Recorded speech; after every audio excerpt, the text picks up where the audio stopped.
अब तक का सबसे बड़ा विमानन रहस्य, उड़ान MH370 का वास्तव में क्या हुआ। नेटफ्लिक्स की एक डॉक्यूमेंट्री दुनिया को झकझोर देने वाली मलेशिया एयरलाइंस की उड़ान के लापता होने के आसपास के कई सिद्धांतों को सुझाने की कोशिश करती है। यह रहस्य कुआलालंपुर से बीजिंग के लिए एक मानक रेडाई उड़ान के रूप में शुरू हुआ। 8 मार्च 2014 को आधी रात के 42 मिनट बाद मलेशिया एयरलाइंस की उड़ान 370, एक बोइंग 777 जेट जिसे MH370 नामित किया गया था, चांदनी रात में चढ़ गई और दक्षिण चीन सागर की ओर उत्तर पूर्व की ओर मुड़ गई। पहला अधिकारी फारिक हामिद 27 वर्ष का था और पूर्ण प्रमाणीकरण से एक प्रशिक्षण उड़ान दूर था। पायलट इन कमांड जहरी अहमद शाह 53 साल की उम्र में मलेशिया एयरलाइंस के सबसे वरिष्ठ और सम्मानित पायलटों में से एक थे। उन्होंने 10 फ्लाइट अटेंडेंट के दल का नेतृत्व किया, जिनमें सभी मलेशियाई थे और 227 यात्रियों को ले गए।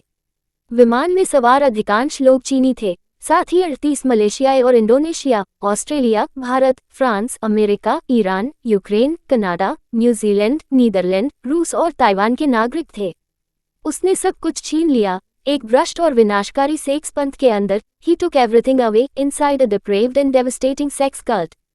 और पढ़े रीड मो उड़ान के पहले 40 मिनट उल्लेखनीय नहीं थे। 1.19 पूर्वाह्न पर MH370 मलेशियाई हवाई क्षेत्र के अंत तक पहुंच गया। मलेशियाई हवाई यातायात नियंत्रण ने उड़ान को हो ची मिन्ह तक भेजने के लिए रेडियो संदेश भेजा। जहरी ने उत्तर दिया, शुभ रात्रि। मलेशियाई 370। उन्होंने आवृत्ति को दोहराया नहीं, लेकिन असामान्य नहीं है। यह आखिरी बार था जब किसी ने उड़ान के बारे में सुना। जहरी ने कभी भी वियतनामी नियंत्रकों के साथ जांच नहीं की। वियतनामी हवाई क्षेत्र में प्रवेश करने के कुछ सेकंड बाद MH370 रडार से गायब हो गया। इससे संपर्क करने के बाद के सभी प्रयास असफल रहे। ऐसा माना जाता है कि वाणिज्यिक हवाई जहाज हर समय पहुंच योग्य, ज्ञात और ट्रैक किए जा सकने वाले होते हैं, लेकिन MH370 चला गया था। इसके बाद, जैसा कि गायब होने पर एक नई नेटफ्लिक्स श्रृंखला में बताया गया है, मलेशियाई नियंत्रकों और एयरलाइन की ओर से देरी से भ्रम पैदा हुआ। सदमा, क्योंकि अधिकारी विमान को खोजने के लिए संघर्ष कर रहे थे और उनके प्रियजन बीजिंग में उस उड़ान का इंतजार कर रहे थे जो कभी नहीं आई। जुनून, गायब होने के रूप में अंतर्राष्ट्रीय दर्शकों को भ्रमित कर दिया और एक असंभव प्रतीत होने वाले रहस्य के लिए आर्मचेयर सिद्धांतों को प्रेरित किया। तबाही, जैसा कि निकटतम रिश्तेदारों ने घंटों, फिर दिनों, फिर हफ्तों, महीनों और वर्षों की प्रश्न चिन्हों और अनिर्णीत खोजों से झेला। और अटकलें, विमानन विशेषज्ञों, इंजीनियरों, डेटा वैज्ञानिकों, पत्रकारों, शौकीन लोगों और अन्य लोगों ने MH370 के गायब होने के स्पष्टीकरण के लिए सबूतों की एक जटिल पहेली को एक साथ जोड़ने की वर्षों तक कोशिश की। वह स्पष्टीकरण मायावी बना हुआ है।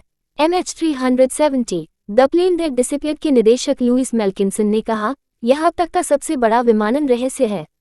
यह एक ऐसी दुनिया है जहां हमारे पास मोबाइल फोन और रडार और उपग्रह और ट्रैकिंग है, और इस प्रकार लगभग 9 साल बीत जाने के बाद, और अभी भी इतना कम होना असाधारण है।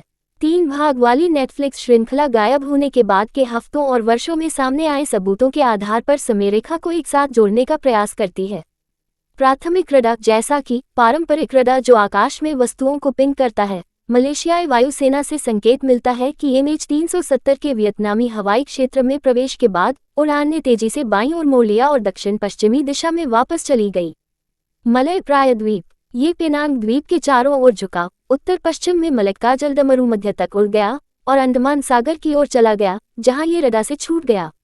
लेकिन MH370 लंदन स्थित कंपनी इनमारसेट द्वारा संचालित भूस्थैतिक हिंद महासागर उपग्रह के साथ 6 घंटे के दौरान समय समय पर जुड़ता रहा। इनमारसेट और श्रृंखला में आने वाले कई स्वतंत्र विशेषज्ञों के अनुसार, इन 7 इलेक्ट्रॉनिक ब्लिप्स के डेटा से संकेत मिलता है कि MH370 अंडमान सागर तक पहुंचने के बाद दक्षिण की ओर मुड़ गया, घंटों तक सीधे उड़ता रहा जब तक कि इसका ईंधन खत्म नहीं हो गया, और दक्षिणी हिंद महासागर में गिर गया, दक्षिण पश्चिमी ऑस्ट्रेलिया और अंटार्कटिका के बीच कहीं। जो कोई भी विमान उड़ा रहा था, सबसे अधिक इशारा जहरी की ओर है, जिसके पास इस तरह के युद्धाभ्यास को अंजाम देने की विशेषज्ञता थी। हालांकि इसका कोई ज्ञात उद्देश्य नहीं था। संभवतः केबिन में जल्दी ही दबाव कम हो गया, जिससे MH370 के समुद्र में गिरने से कुछ घंटे पहले विमान में सवार सभी लोग मारे गए।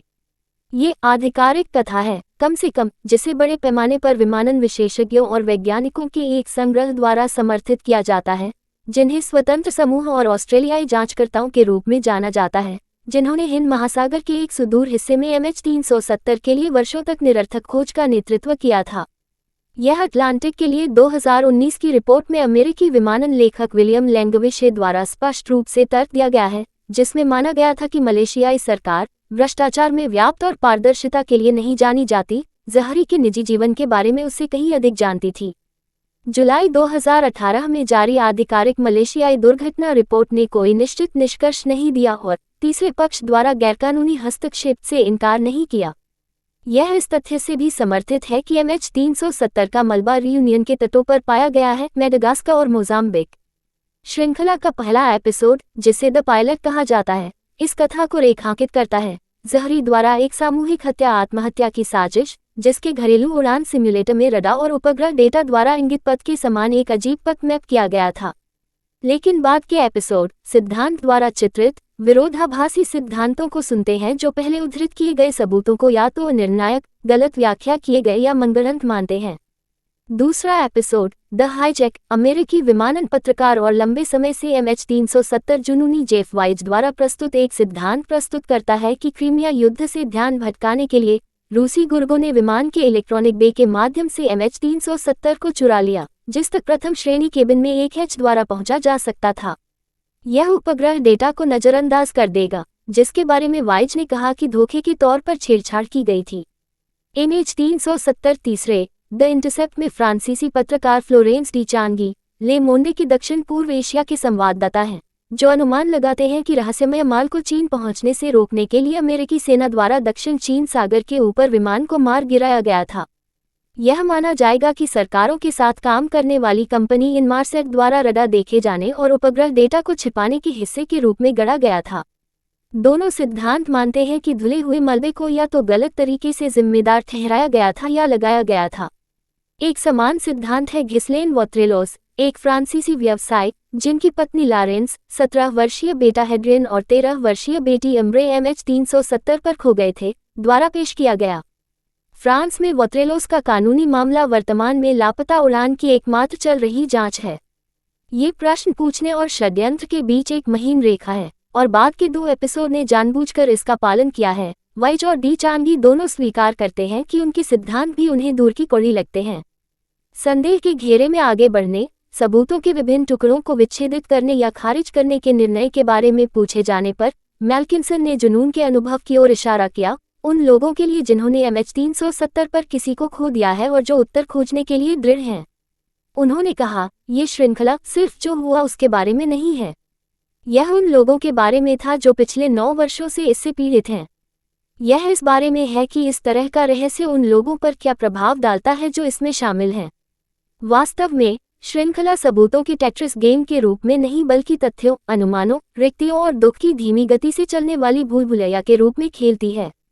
प्रमुख घटनाक्रम प्रडा का दिखना, इनमारसेट डेटा, जुलाई 2014 में यूक्रेन के इनमारसेट डेटा, जुलाई 2014 में यूक्रेन के ऊपर रूसी सेना द्वारा एक और मलेशिया एयरलाइंस की उड़ान को गिराना, रियूनियन पर पाया गया विंग फ्लैप, ज़हरी की उड़ान सिम्युलेटर का रहस्योद्घाटन पाठ्यक्रम के दौरान मोटे तौर पर कालानुक्रमिक क्रम में दिखाई देते हैं। 3 घंटे का साजिश की तुलना में ये भावना अधिक भ्रम की है, मानचित्र को समझने के लिए बहुत अधिक घूरने की है।